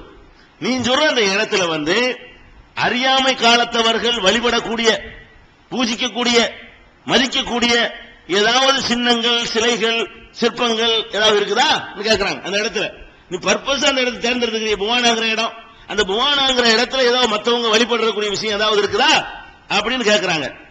அப்ப சஹாபாக்கிட்ட கேட்கறாங்க, காலுலா இல்ல, அது ஒரு சாதாரண இடம் தான், அது அப்படி ஒரு முக்கியத்துவமான இடம் கிடையாது, ஒரு இடம், சாதாரண ஒரு இடம் தானே தவிர அங்க ஒரு முக்கியமான ஒரு வழிபாட்டு தலமோ, ஒரு சின்னமோ, ஒரு சிலையோ, ஒரு சிலுவையோ, ஒரு கபரோ ஒண்ணுமே கிடையாது அப்படின்னு சொல்றாங்க. அப்ப அதுக்கடுத்து ரசூல் ஸல்லல்லாஹு அலைஹி வஸல்லம் கேட்கறாங்க, ஹல்கான பிஹா ஐதுன் மின் அயாதிஹிம், மற்றவர்கள் திருவிழா நடத்துவாங்களே அது மாதிரி விசேஷம் நடக்கக்கூடிய இடமோ அப்படின்னு கேட்கறாங்க. மற்றவர்கள் வந்து ஏதாவது ஈது நடத்துவாங்களே, விழாக்கள், பண்டிகைகள், அது மாதிரி பண்டிகை நடத்துற மாதிரி ஒரு இடமா இருக்குமோ அப்படின்னு கேட்கறாங்க. ஏன்னா ஒரு பர்பஸா ஒரு இடத்த சொன்னதுனால ரசூலுல்லாஹ் சந்தேகம் வருது. காலுலா இல்ல, அப்படிலாம் கிடையாது, அது சும்மா ஒரு சாதாரண இடம் தான், அது சும்மா ஒரு வெறும் இடம், அது அவர் அந்த இடத்துல வச்சு கொடுக்குறேன்னு சொல்லிட்டாரு, அந்த உள்ள ஏழைகளுக்காக கொடுக்குறேன்னு இருப்பாரு. ரசூல் ஸல்லல்லாஹு அலைஹி வஸல்லம் விசாரிக்கிறாங்க. என்ன விசாரிக்கிறாங்க? நீ சொன்ன அந்த இடத்துல ஏதாவது வழிபாடு நடக்குமா கேக்குறாங்க. வழிபாடு விட்டுருவோம், ஏதாவது விழா நடக்குமா அப்படின்னு கேக்குறாங்க. இல்லன்ற உடனே அப்ப ரசூல் ஸல்லல்லாஹு அலைஹி வஸல்லம் சொல்றாங்க, அவ்ஃபி பி நதிரிக்க, உன்னுடைய நேர்ச்சி நிறைவேற்று. இப்ப யாரு போய் நீ புவானாங்கிற இடத்துல கூட்டிட்டு போய் அறு, மதீனாவுல இருக்கணும்னு அவசியம் கிடையாது. நீ எந்த இடத்துல அறுப்பதாக நேர்ச்சி பண்ணியோ அந்த இடத்துல கொண்டு போய் அந்த ஆட்டை அறுத்திருப்பான், ஒட்டகத்தை அறுத்துரு. ஏன் நான் இதை உன்கிட்ட கேட்டேன்னு கேட்டா, ஃபைன்னஹு லா வஃபா லிநத்ரின் ஃபீ மாசியத்தில்லாஹ், அல்லாஹ்வுக்கு மாறு செய்யற விஷயமான நேர்ச்சிகளை நிறைவேற்ற தேவையில்லைப்பா, அதுதான் உன்கிட்ட விவரம் கேட்டுக்கிட்டேன் அப்படிங்கிறாங்க. இப்ப நம்ம என்ன செய்யறோம், அல்லாஹ்வுக்காக நாகூர்ல நான் அறுத்து கொடுப்பேன்னு ஒருத்தர் நேர்ச்சி பண்றான், அறுக்க கூடாது. ஏன்? நாகூர்ல இந்த மாதிரி தப்பான வழிபாடு நடக்கிற ஒரு இடம் இருக்கு, பர்பஸ் தேர்ந்தெடுக்கிறான்ல ரசூல் ஸல்லல்லாஹு அலைஹி வஸல்லம். மற்றவர்கள் அதை வழிபாடுறாங்களா இல்லையா, அங்க பூஜை செய்யறாங்களா இல்லையா, இறைவன் அல்லாத ஒரு வழிபாடு நடத்துபவர்களுக்கு புனிதமான இடமா இல்லையா, அல்லாஹ் மாத்திரம் வணங்குறவங்களுக்கு ஒரு புனித இடமே கிடையாது. அல்லாஹ் மாத்திரம் வணங்கக்கூடியவர்களுக்கு அது நாகூரோ ஏர்வாடியோ மற்ற ஊர் மாதிரி தான், அது எந்த ஒரு புனிதமும் கிடையாது. மக்கா மதீனா பைத்துல் முகத்தஸ் மாதிரி புனிதம் கொடுக்க முடியாது, அது ஒரு சாதாரண ஒரு ஊர், எங்க ஒரு மாதிரி அந்த ஊரும், அதுக்கு மேல எந்த ஒரு சிறப்பும் கிடையாதுன்னு சொல்லிடலாம். ஆனால் இறைவனை அல்லாதவர்களை வணங்குறாங்களே அவங்க பார்வையில் அது ஒரு புனிதம். அந்த புனிதமான ஒரு இடம் அவங்க கருதுறதுனால நீ பர்பஸா நாகூர்னு சொன்னா கூடாது. நான் மேலப்பாளையத்தில் அறுத்து கொடுக்கிறேன்னு சொன்ன அல்லாவுக்கு செய்யற நேர்ச்சையா இருந்தால் கூட அந்த ஆட்டை அறுத்து மேலப்பாளையத்துக்கு கொடுப்பேன்னு சொன்ன அது மார்க்கத்தில் கூடு. அந்த ஆட்டை அறுத்து நான் ஏர்வாடியில் கொண்டு போய் கொடுப்பேன்னு சொன்னா கூடாது. ரசூலுல்லாஹ்வுடைய அதன் வழங்குது. அந்த கேள்வியில் என்ன வழங்குதுன்னு கேட்டா நீ அந்த இடத்துக்கு பர்பஸா தேர்ந்தெடுக்கணும். அப்ப அந்த இடம் இதயத்துல ஒரு தாக்கத்தை உனக்கு உண்டாக்கி இருக்குது. ஓ நாகூர்னா ஒரு நல்ல ஊரு, அந்த ஊர்ல கொடுப்பதுக்கு நம்ம கூடுதல் நன்மை அப்படிங்கிற மாதிரி ஒரு சிந்தனை உள்ளத்துல பதிய வைக்கப்பட்டிருக்குன்னு அர்த்தம். அது அல்லது என்ன செய்யறது, ஒரு குறிப்பிட்ட இடம் இருக்கிறது, அந்த இடத்துல பொங்கல் கொண்டாடுவாங்க, ஒரு இடம், ஒரு திடல், வேற ஒரு பண்டிகை வேற ஒரு தெய்வங்களோ ஒன்றும் கிடையாது. ஆனா அந்த இடத்துல என்ன நடக்கும்னு கேட்டா அந்த பொங்கல் வச்சு வழிபாடு விழாக்கள்லாம் நடக்கும். அப்படி ஒரு இடமா இருக்குதா, அந்த இடத்த சொல்லி செஞ்சா செய்யக்கூடாது. ஏன்னு கேட்டா ஈத் இருக்காங்க, ஈத் நடக்குது, அங்க ஒரு விழா நடக்கிறது, ஒரு சந்தோஷமான கொண்டாட்டங்கள் நடக்கிறது. அப்ப கொண்டாட்டங்கள் நடக்கிற மற்றவர்கள் கொண்டாட்டங்கள் நடத்துற இடத்துல போய் நீ செஞ்சால் அதனுடைய புனிதத்தை நீ ஒத்துக்கிட்ட மாதிரி ஆயிரும். மற்றவர்கள் வழிபாடு நடத்துற இடத்துல போய் நீ செஞ்சால் அந்த வழிபாட்டை நீ ஒத்துக்கிட்ட மாதிரி வரும். பார்க்கிறவனுக்கெல்லாம் என்ன தெரியும்னு கேட்டா நீ நாவூர் ஆண்டவருக்கு அர்த்தம் தான் நினைக்குவான். அது ஒரு நியாயம் என்ற கருத்து மக்கள் மத்தியில் விதைக்கப்படும், அது ஒழியாது. அதனால ரசூல் ஸல்லல்லாஹு அலைஹி வஸல்லம் சொல்றாங்க, இந்த ஒரு கேட்கும் நல்ல மனுஷன் இருந்தாலே அவர் கரெக்டாக நேர்ச்சி பண்ணியிருக்கிறாரு, நான் அவங்க வேணும்னு இந்த கேள்வி எல்லாம் கேட்டு வெளியே பதில வரவழைச்சு ஒரு பிரச்சனை இல்லாடி நீ போய் அறுத்துக்கப்பா அந்த இடத்துல அப்படின்னு சொல்றாங்க சொன்னா, அப்ப இந்த நேர்ச்சை என்ற நன்றி அல்லாஹ்வுக்கு மாத்திரம் சொந்தம். சந்தேகத்தின் சாயல் வந்தா கூட அறுக்கக்கூடாது. வேற ஆளுக்கு அறுக்கிறீங்களோ, வேற ஆளுக்கு தான் இதை நேர்ச்சை பண்றீங்களோ என்று மற்றவர்கள் பார்க்கிற மாதிரி இருக்குமே, ஆனால் அந்த இடங்களையும் தவிர்க்க சொல்றாங்க. அந்த நேர்ச்சையை மட்டும் தவிர்க்க சொல்லல, அல்லாஹ்வுக்கு செய்யற நேர்ச்சையை கூட மற்றவர்கள் தப்பா நினைக்கிற மாதிரி ஒரு இடமா இருக்குமே, ஆனால் அந்த இடத்துல கூட நீங்க அறுத்தரக்கூடாது என்று நபி ஸல்லல்லாஹு அலைஹி வஸல்லம் கண்டிக்கிறாங்க. அப்ப நன்றி செலுத்துதல் என்பதுல முக்கியமான ஒரு பிரிவு என்னன்னு கேட்டா நேர்ச்சை செய்தல். இந்த நேர்ச்சையை அல்லாஹ்வுக்கு மாத்திரம் தான் செய்ய வேண்டும். அந்த நேர்ச்சை கூட ரசூல் ஸல்லல்லாஹு அலைஹி வஸல்லம் சொல்றாங்க, நம்ம என்ன நேர்ச்சை பெரிய கடமையா நினைச்சிட்டு இருக்கிறோம். நேர்ச்சைங்கிறது ஒரு நல்ல விஷயமே கிடையாது. நேர்ச்சைங்கிறது நேர்ச்சையை செஞ்சுட்டா நிறைவேற்றணுமே தவிர சொல்றாங்க நேர்ச்சை லா துந்திரு, நேர்ச்சை செய்யாதீங்க, அல்லாஹ்வுக்கே செய்ய வேணாங்கிறாங்க. செஞ்சுட்டா நிறைவேற்றணுமே தவிர நேர்ச்சை செய்வது என்பது ஒரு பெரிய சிறப்பு நினைச்சிடாதீங்க. வயிற்று வலி வந்தா வயிற்று வலி நீ போக்குனா நான் உனக்கு ஒரு ஆட்டை தருவேன்னா என்னமோ அல்லாஹ் உங்கள்ட்ட என்னமோ ஆட்டை எதிர்பார்க்கிற மாதிரி அர்த்தம் வருது. என்னமோ அந்த வயிற்று வலியை போக்குறதுக்காக பேரம் பேசுற மாதிரி வருதுல, ஒரு ஆள்கிட்ட போய் பேசுறோம்ல, எனக்கு இதை முடிச்சிருந்தா நான் உனக்கு அதை முடிச்சு தருவேன். இதுக்கு என்ன அர்த்தம்? தேவை உள்ளவன் அர்த்தம் வருதுல. ஒரு ஆள்கிட்ட போய் நம்ம சொல்றோம், நீ எனக்கு இந்த காரியத்தை முடிச்சு தந்தா நான் உனக்கு அந்த காரியத்தை முடிச்சு தருவேன், நீ இந்த ஃபைல்ல கையெழுத்து வாங்கி தந்தா நான் உனக்கு ஒரு 10,000 ரூபாய் தருவேன் அப்படின்னு சொல்லி பேசுறோம்ல. இது ஏறக்குறைய லஞ்ச மாதிரி தெரியுது. அதுதான் நபி ஸல்லல்லாஹு அலைஹி வஸல்லம் சொல்றாங்க, லா துந்திரு, நேர்ச்சியே செஞ்சிடாதீங்க, சும்மா அல்லாஹ்வுக்கு செய்யுங்க. அது இதை செஞ்சா செய்வேன். ஒரு ஆட்டை அறுத்து காரியம் நடந்தவன நன்றியா கொண்டு செய்யுங்க. நீ என் வயிற்று வலியை போக்குனா நான் உனக்கு அதை செய்வேன்னா அது ஏன் அப்படி செய்றீங்க? அல்லாஹ்ட்ட போய் ஷர்த்து போடுறீங்க, செய்யாதீங்க. இன்னும் நதுர லாயுகுனி மினல் கதிரி செய்யா, நேர்ச்சை என்பது விதியில் எந்த ஒன்றையும் மாற்றாது. நீங்க நேர்ச்சை செஞ்சவன ஆகா எனக்கு ஒரு ஆடு தர்றேன்ட்டான், அப்ப கண்டிப்பா இவனை குணமாக்கித்தான் ஆகணும் அப்படின்னு அல்லாஹ் தேவைப்பட்டு வந்துருவானா? நீ ஆட்டை கொடுத்தா என்ன, நீ அரண்மனையை கொடுத்தா என்ன, அவனுக்கு எனக்கு தேவை. நம்ம என்ன நினைக்கிறோம், நேர்ச்சை செஞ்சவன எல்லாரும் ஆசைப்பட்டுக்கிட்டு நம்ம ஒண்ணு கொடுக்கணும்னு சொல்லிட்டோம்ல, அதுக்கு ஆசைப்பட்டு நம்ம காரியத்தை நிறைவேற்றுவான்னு நினைச்சு விடாத. அவன் புரோகிராம மாத்தாது, நேர்ச்சை துவா வேண்டாம் மாத்தும். எது மாத்தாது? துவா மாத்துங்கிறாங்க. நீ துவா செய்ய, ஒரு நேர்ச்சை செய்யாம யாரெல்லாம் நீ குணமாக்கு, குணமாக்குன பிறகு நீ சந்தோஷத்துல என்ன வேணாலும் செய். குணமாக்குன பிறகு சுக்குறது, குணமாக்குன பிறகு நீனா போய் செய்யறது இருக்க என்ன வேணாலும் அள்ளியள்ளி கூட, என் இறைவன் எனக்கு குணப்படுத்தி விட்டான், என் இறைவன் என் கோரிக்கையை நிறைவேற்றி விட்டான், நான் இந்த மகிழ்ச்சியான அள்ளி தர்றேன்னு சொல்லி என்ன வேணாலும் செய்ய. அது மார்க்கத்தில் உயர்ந்த நிலைமை. நேர்ச்சை செய்வது அல்லாஹ்வுக்கு நேர்ச்சை செய்தால் கூட அது நல்லது இல்லை. ரசூலுல்லாஹ் தடுக்கிறாங்க, லா துந்திரு, நேர்ச்சை செஞ்சு விடாதீங்க. இன்னும் நதுர லாயுகுனி மினல் கதிரி செய்யா, கதிரை விதியை ஒரு சிறிதளவும் மாத்தாது நேர்ச்சைங்கிறது அப்படின்னு ரசூல் ஸல்லல்லாஹு அலைஹி வஸல்லம் சொல்றாங்க.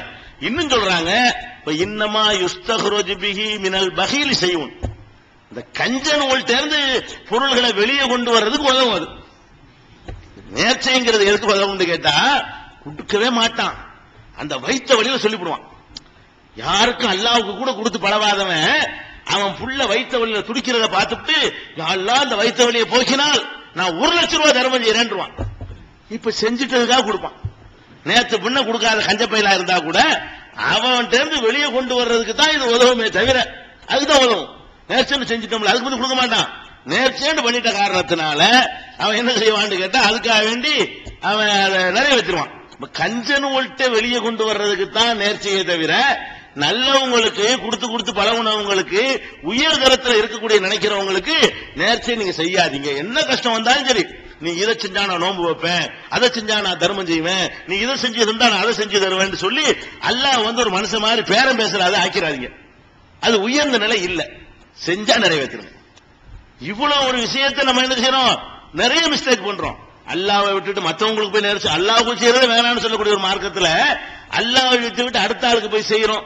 செய்யற காரியங்கள் என்னவா இருக்குன்னு கேட்டா இப்படி எல்லாம் நேர்ச்சி பண்றாங்க. நாங்கெல்லாம் சின்ன பிள்ளையா இருக்கிற காலத்துல எங்க ஊர்ல இருந்து பாசிப்பட்டணும் 7 மைல் இருக்கும், கிட்டத்தட்ட 12-13 கிலோமீட்டர் இருக்கும். அங்கிருந்து நடந்தே போற நேர்ச்சி பண்ணுவாங்க. ஆம்பளை பொம்பளை எல்லாம் இந்த மாதிரி ஒரு காரியம் நிறைவேற்றினா நான் பாசிப்பட்டணத்துக்கு நடந்து வந்து நான் வந்து இந்த காரியம் செய்வேன் நடப்பானுவாங்க. வெயில நடப்பானு. கடையநல்லூர்ல மேலப்பாளையத்தில் இருந்து அங்க ஒரு அம்மா இருக்காங்களே, என்னது என்னமோ பாத்திமா அம்மாங்களே, செய்யதலி பாத்திமா, எந்த ஒரு ஆத்தங்கரை, ஆத்தங்கரைக்கு நடந்தே வர்றேன். கடையநல்லூர் எங்க இருக்குது, ஆத்தங்கரை எங்க இருக்குது, மேலப்பாளையம் எங்க இருக்கு, ஆத்தங்கரை எங்க இருக்கிறது, ஒரு 20 இப்ப ஒளிஞ்சு போச்சு அல்லாவுடைய கிருபையினால. ஏகத்துவ எழுச்சிக்கு பிறகு அதெல்லாம் டோட்டலாக காலியாயிடுச்சு. ஒரு 10 வருஷத்துக்கு முன்னாடி வரைக்கும் கூட இந்த கூத்து நடந்தது. என்ன நடந்துச்சு, ஏதாவது ஒரு பிரச்சனை சொன்னா ஆத்தங்கரைக்கு மேலப்பாளையத்தில் நடந்து போவாங்க. ஆம்பளை பொம்பளைலாம் வெயில் நடந்து போவாங்க, பனியில் நடந்து போவாங்க. அதே மாதிரி வந்து கடையனூர்ல இருந்து போவாங்க. அந்த வட்டாரத்தில் இருந்தெல்லாம் கடையனூர், தென்காசி, வடகரை, மேலப்பாளையம், அங்கிருந்து ஆத்தங்கரை வரைக்கும் நடந்து செல்லக்கூடிய நிலைமை எல்லாம் இருந்தது. நபி ஸல்லல்லாஹு அலைஹி வஸல்லம் வந்து ஹஜ்ஜுக்கு போறாங்க. ஹஜ்ஜுக்கு போகும்போது ஹஜ்ஜு ஒரு முக்கியமான கடமை. அப்போ ஒரு வயசான ஒரு ஆளு, அவருக்கு முடியல. 2 மகங்க தோல்லையும் கையை போட்டுக்கிட்டு போய் நடத்தி கூட்டே போறாங்க அவரை. ரசூல் ஸல்லல்லாஹு அலைஹி வஸல்லம் போறோம், என்னப்பா இது, ஏன் இந்த மாதிரி கூட்டு போறிய அவரை? இத்தனைக்கும் ஒட்டகம் வேற இருக்கு கையில, ஒட்டகம் வேற இருக்கு, அது ஒரு நாள் பிடிச்சிட்டு வர்றாரு. ஒட்டகம் இருந்து என்ன செய்யறாங்கன்னு கேட்டா அவர் நடத்தி கூட்டு போறாங்க. என்னன்னு கேட்டா அவர் வந்து நடந்தே ஹஜ்ஜு செய்வதாக நேர்ச்சி செஞ்சுட்டாரு. எங்க பாப்பா வந்து நடந்தே ஹஜ்ஜுக்கு போறது நேர்ச்சி பண்ணி விட்டாரு. ரசூல் கட்டும் கோவம் வருது. முதல் ஏறி அந்த உட்கார வை, நடந்து ஹஜ்ஜுக்கு போறாரா, ஏறி ஒட்டத்தில் உட்கார வை. அப்பவும் சொல்றாங்க ஏறி உட்காரட்டும் இவரு அப்படின்னு சொல்லிட்டு, இந்த கிழவன் தன்னைத்தானே வேதனைப்படுத்திக் கொள்ள அல்லாஹ்வுக்கு தேவையில்லை.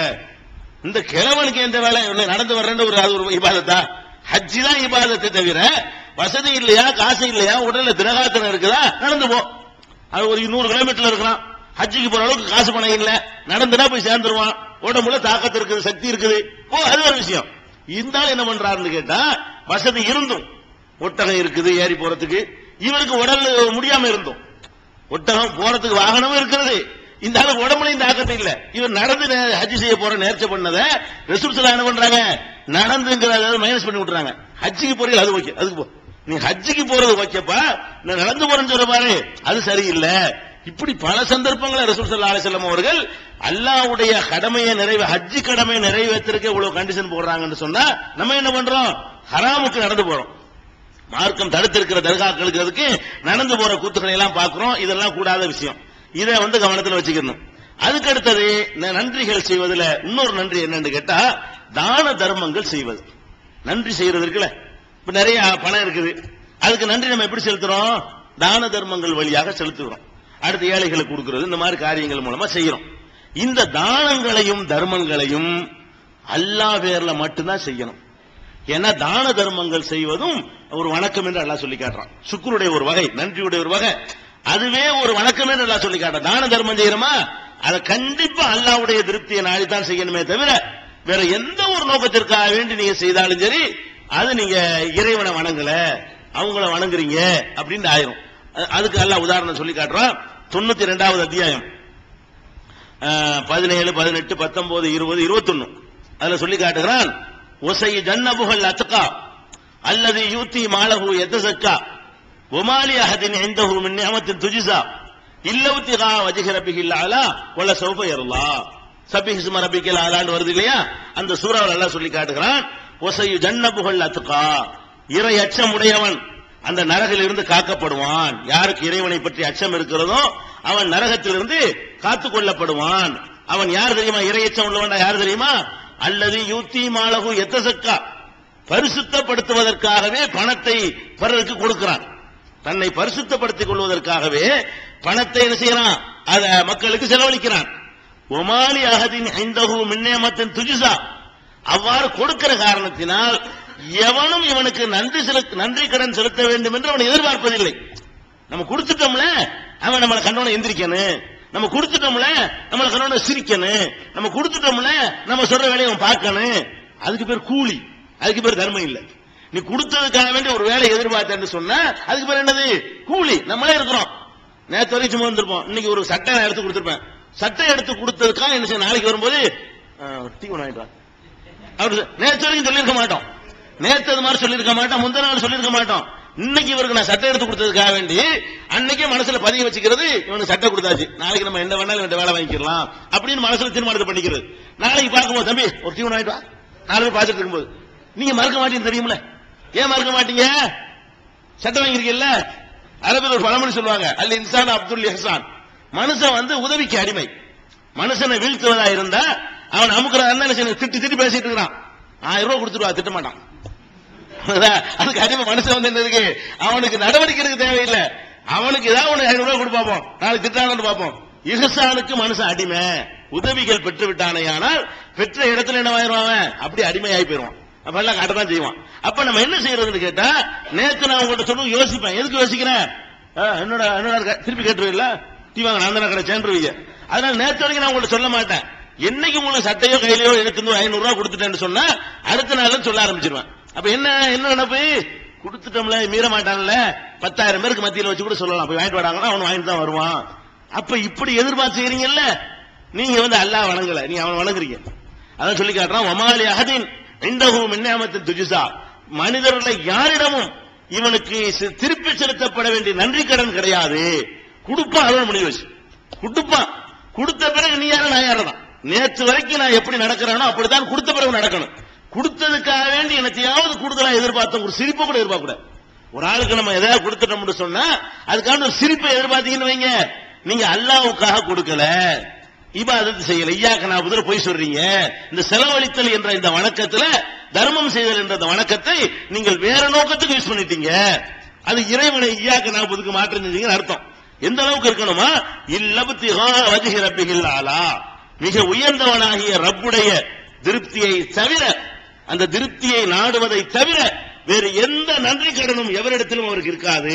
வெற்றி பெறவர் யார் என்று கேட்டால், தன்னுடைய பொருளாதாரத்தை அடுத்தவருக்கு வாரி வழங்குவார். வாரி வழங்குகிற நேரத்தில் எவரிடமிருந்தும் எந்த ஒன்றையும் எதிர்பார்க்க மாட்டார், அல்லாஹ்வுடைய திருப்தியை தவிர. கொடுத்தனா எதிர்பார்க்க கூடாது, நம்ம பாட்டு போயிட்டே இருக்கணும். ஒல சௌஃப யர்லா, அவர்தான் நாளைக்கு மறுமையில திருப்தி அடைவார், நான் கொடுக்கிற பரிசுல அப்படி சந்தோஷப்படுவார். என்ன எதை எதிர்பார்க்கல, அங்க கொட்டுவான் அல்ல, அந்தடா இந்த வச்சுக்க, அப்ப திருப்தி அடைவார் என்று 92வது அத்தியாயத்துல 17, 18, 19, 20 ஆகிய 21 ஆகிய வசனங்களில் அல்லாஹ் சொல்லி காட்டுகிறான். அதே மாதிரி 76வது அத்தியாயம் 9வது வசனத்துல சொல்லி காட்டுகிறான், உய்துஇமுன தஆம அலா ஹுப்பிஹி, அவனை நேசித்ததற்காக உணவு வழங்குகிறார்கள். இந்த தான தர்மங்கள் எல்லாம் அது ஒன்றை திருப்தி கொடுத்தா இருக்கணும். நோம்பு கஞ்சி கொடுக்குறோமா, நோம்பு கஞ்சிக்கு காசை கொடுத்துட்டு என்ன செய்யறது, அன்னைக்கு ஒரு நிப்பாகவோ அப்படி எல்லாம் சொல்லுவாங்க, இன்னைக்கு ஒரு கஞ்சி தான், நோம்பு கஞ்சி அன்னைக்கு காய்ச்சற அன்னைக்கு அத்தனால பள்ளியாசல் வரமாட்டான். இவன் வீட்டு கஞ்சி காய்ச்சுவான்ல, அன்னைக்கு பள்ளியாசல் நிப்பான். அப்படி எதுக்காக நிப்பான், 4 பேர் சொல்லுவாங்க, என்ன நீ நோம்பு கஞ்சி கொடுத்த, நீ நோம்பு நோம்புக்காக கொடுத்த, 4 பேர் உன்னை பாராட்டுறது கொடுத்திருக்கிற, முடிஞ்சு வச்சு கதை. நோம்பு கஞ்சியை கொடுத்து விட்டு ஆமாலே நாசமாக்கிட்டு போயிட்டே இல்லையா, போர்ல வேற எழுதி போட்டு வச்சிருறது, இந்த அர்த்தம் கஞ்சி கொடுக்கிறாரு, அது எழுதக்கூடாது. அவங்க எழுதுறாங்க, தப்பா எழுதுறாங்க, எழுதக்கூடாது. அவனை நேசித்ததற்காக உணவுகளை வழங்குகிறார்கள். மிஸ்கீனன் ஏழைகளுக்கும், யத்தீமன் அனாதைகளுக்கும், அசீரா சிறையிலே வாழக்கூடியவர்களுக்கும் உணவுகளை வழங்குகிறார்கள். வழங்கிவிட்டவர்கள் சொல்கிறார்கள், இன்னமா நுத்இமுக்கும் லிவஜ்ஹில்லாஹ், அல்லாஹ்வுடைய திருப்திக்காகத்தான் உங்களுக்கு சோறு போட்டோம். ஏழைக்கு சோத்தை கொடுத்து சொல்லணும், அல்லாஹ்வுடைய திருப்திக்காக உனக்கு சோறு தந்திருக்கிறேன். லா நுரீது மின்கும் ஜஸாஅன் வலா ஷகுரா, உன்னிடத்துல எந்த பிரதிபலனையும் நான் எதிர்பார்க்கவில்லை, நன்றியும் எதிர்பார்க்கலப்பா.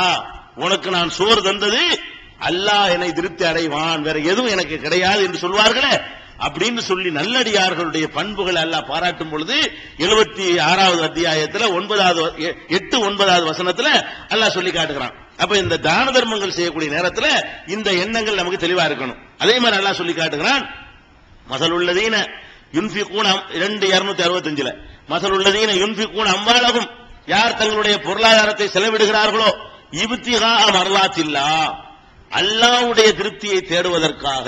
அவங்களுக்கு தான் பரிசுங்கிறான் அல்லாஹ். செலவழிச்சா பரிசு, கொடுத்தா பரிசு கிடையவே கிடையாது. தப்பு.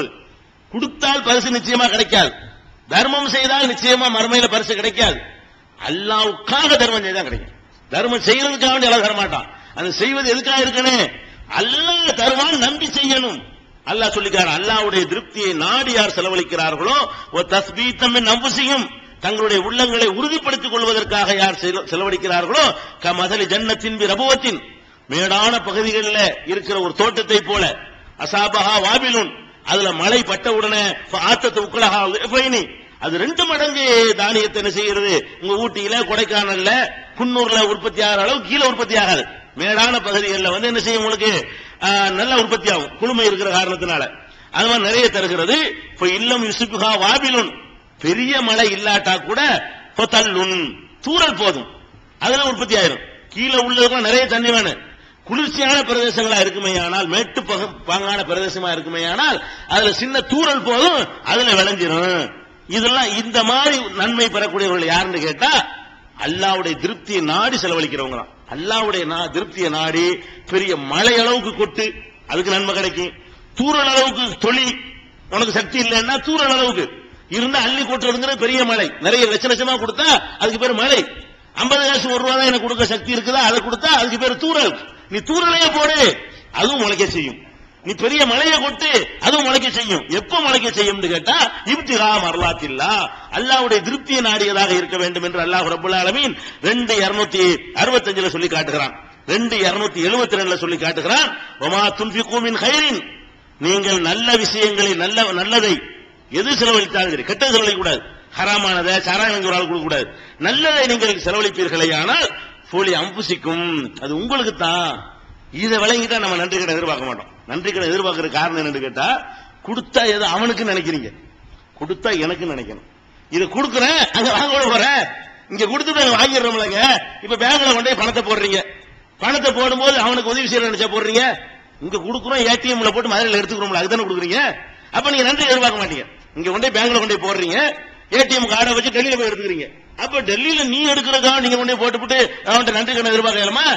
நீ இங்க கொண்டே போடுவது வந்து வேற இடத்துல எடுக்கிறது தானே போடுற, வேற இடத்துல எடுக்கிறதுக்காக போட்டேன்னு சொன்னா எனக்கு என்ன சிரிக்கல, எனக்கு என்ன பள்ள காட்டல, பெட்டி வாங்கிட்டு கேப்பியா பேங்க் மேனேஜர் போய் 1 லட்சம் ரூபாய் பேங்க்ல டெபாசிட் பண்ணிட்டு சொல்லி போடான். நீ 1 லட்சம் ரூபாய் போட்டா வெளியே போட்டுருவாங்க. 1 லட்சம் ரூபாய் அவனுக்கு கொடுக்கல, நீ யாரு கொடுக்கற, உனக்கு கொடுத்துக்கிட்ட. அப்ப ஏழைகளுக்கு கொடுக்கிற தர்மம் எல்லாம் இஸ்லாமிய அடிப்படையில் இது மாதிரி உள்ளதானுங்க.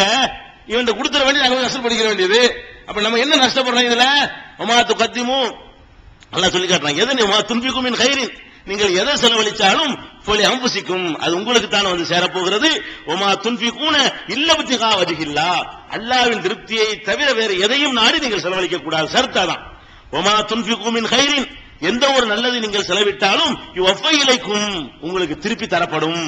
வஅன்தும் லா துலமூன், நீங்கள் அநீதி இழைக்கப்பட மாட்டீர்கள் என்று அல்லாஹ் ரப்பல் ஆலமீன் 2:272 சொல்லி காட்டுகிறான். 9:99 சொல்லி காட்டுறான். நபிகள் நாயகம் ஸல்லல்லாஹு அலைஹி வஸல்லம் அவர்கள் முத்தாய்ப்பா ஒன்னு சொல்லிவிட்டாங்க.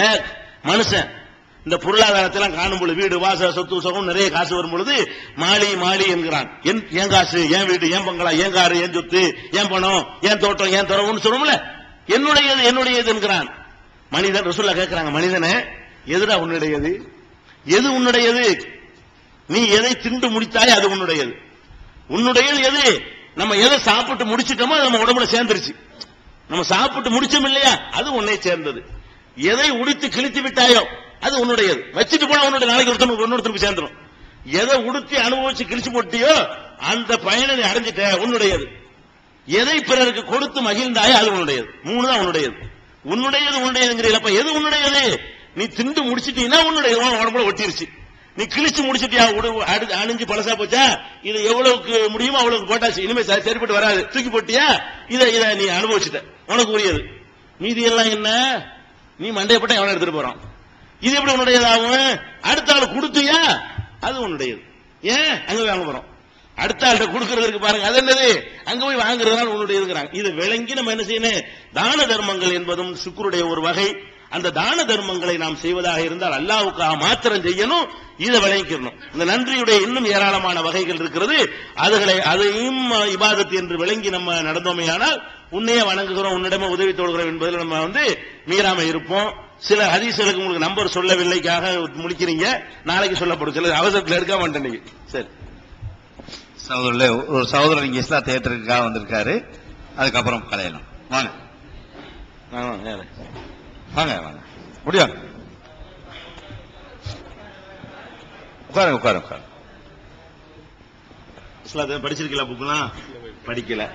படிக்காதனால இஸ்லாம்டா என்னன்னு விளங்கிக்கணும். முதல்ல இஸ்லாம்னு சொல்லி நம்ம ஏத்துக்கிறதா இருந்தா இந்த மொத்த உலகத்துக்கு கடவுள் ஒருத்தர், இதுல மாத்துமே வரக்கூடாது. அதான் இஸ்லாம். இஸ்லாத்தினுடைய முதல் வேலை என்னன்னு கேட்டா, தொப்பி போடுறது, தாடி வைக்கிறதுலாம் அதெல்லாம் ரெண்டாவது பிரச்சனை. அதுங்களா ஃபர்ஸ்ட் முதல் மேட்ரு என்னன்னு கேட்டா, கடவுள் ஒருத்தன் தான். 2 கடவுள்லாம் கிடையாது, 3 கிடையாது, 300 கிடையாது. ஒரே ஒரு இறைவன் தான் இந்த உலகத்துக்குலாம் இருக்கிறான். தமிழனுக்கு வந்தான் கடவுள், மலையாளிக்கு வந்தான் கடவுள், இந்துவுக்கு வந்தான் கடவுள், முஸ்லீமுக்கு வந்தான் கடவுள், இந்தியாவுக்காரனுக்கு வந்தான் கடவுள், அமெரிக்காவுக்கு வந்தான் கடவுள். இப்படி நம்பணும். இந்த மொத்த உலகம், சூரியன், சந்திரன், பூமி எல்லாத்தையும் ஒருத்தன் படைச்சிருக்கிறான். அந்த படைச்சவனுக்கு பேர் என்னது? கடவுள். அல்லாஹ்னு சொல்லுவோம் அரபியில. அந்த ஒரு கடவுள் தான் இருக்கிறான்னு நீங்க மனசார நம்பணும். நம்பிட்டு அந்த கடவுளை தவிர யாரையும் நீங்க வணங்கக்கூடாது. முக்கியமா என்னன்னு கேட்டா, அதை ஏத்துக்கிட்ட பிறகு நான் ஒரு பெரிய மத குரு மாதிரி ஒருத்தர் வருவாரு, அவர் காலில் விழுந்துடக்கூடாது.